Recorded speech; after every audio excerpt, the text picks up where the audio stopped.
welcome back.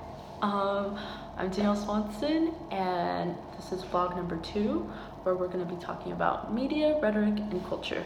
So, in our textbook, The Rhetorical Act, in chapter 13, Understanding the Medium of Transmission, the authors basically talk about how media technologies influence our messaging behavior and shape the way we send and receive information.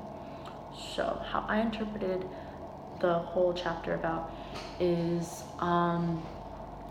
basically the different modes of communication and how we receive information, and how those different modes of transmission affect the way we get information, which I never really thought before. Like, seeing something while being on my phone scrolling through Twitter is gonna affect how I interpret the same information that may be on the news, for example.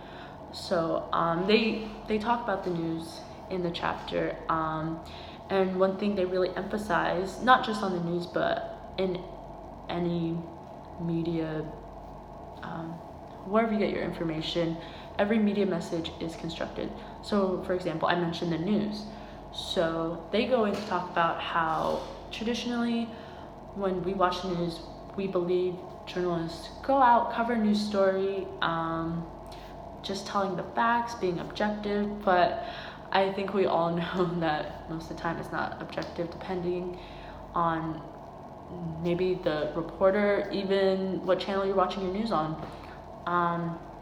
And a big thing about reporters is that we think they're covering the story, but in actuality they're co-creating it, meaning that their background information, the context they received, are all going to affect how they are explaining the situation and telling us the news, therefore affecting how we interpret the situation.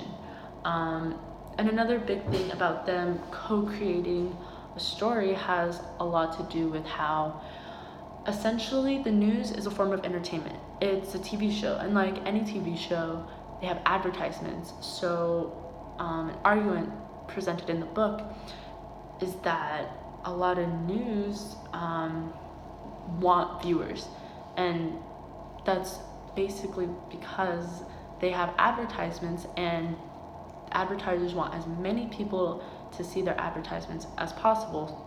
So what happens is news becomes sensational because they want their viewers to stay immersed, to stay watching the news, to stay watching advertisements. And this theme of immersion within the media carries throughout the chapter and even into our other textbook, Reading Pop Culture. Chapter 7, Immersive Media, can we get lost, can we get found?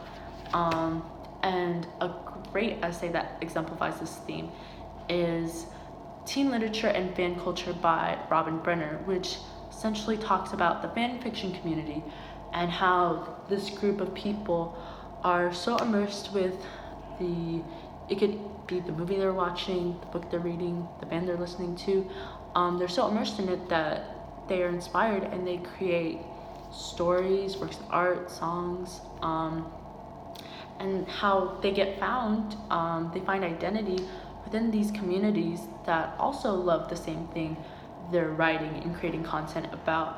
I love this quote from the book. The author says, "The culture talks to them and they talk back to the culture in its own language," which I think is amazing. They create their own content, and through that they find community through their work. And some of the benefits of this is that being online increases confidence in social interactions, makes them feel less isolated. So that's on a more positive side of being immersed in a certain type of media. My news story that I found talks about the bad sides of being immersed or too immersed in the media you're obtaining. And so this comes from the New York Times, and it says, some cities like Honolulu and Rexburg in Idaho have banned distracted walking. So basically what distracted walking is when people are on their phones and walking throughout cities. Pedestrian deaths in the US are at their highest since 1990, and one theory is that distracted pedestrians and distracted driving does not equal a good situation. People are getting hit by cars.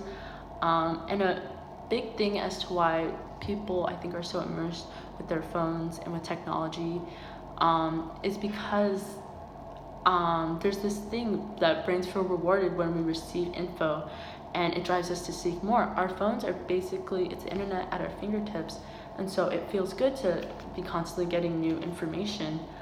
And so further in the article, it talks about how not all constant phone use is considered addictive. However, when people check it to enhance their mood, it could be a sign of a developing problem, which I thought was really interesting, and also goes into the whole immersion thing we've been talking about. And how, yeah, it all relates back to understanding the medium of transportation that we're getting our news from, and how that probably affects how long people stay on their phones, and I don't know how they get hit by cars. But anyway, thank you for watching this vlog. See you next time.